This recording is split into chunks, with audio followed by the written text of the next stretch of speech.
Le procès aura duré 10 semaines. 10 semaines au cours desquelles Youssouf Fofana a multiplié les provocations, refus d'assister à l'audience, récusation de ses principaux avocats, lancer de chaussures. Le ton est donné dès le premier jour.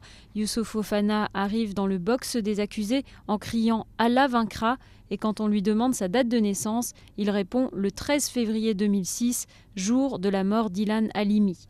Un crime qu'il reconnaît au bout d'un mois de procès. L'accusation a requis la perpétuité pour Fofana avec 22 ans de sûreté, la sanction maximale prévue par la loi. Pour les autres accusés du gang des barbares, 26 au total, les peines requises vont de la prison avec sursis à 20 ans pour les 2 complices les plus actifs.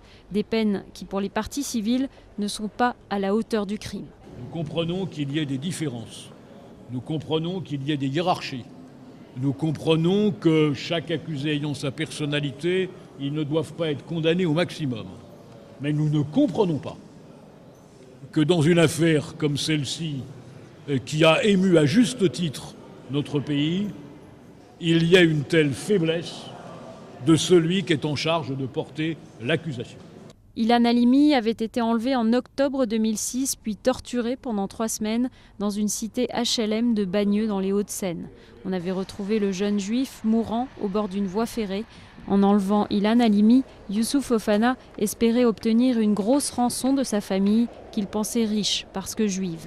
Le procès s'est tenu à huis clos, mais le verdict devrait être rendu publiquement en présence de Youssouf Fofana.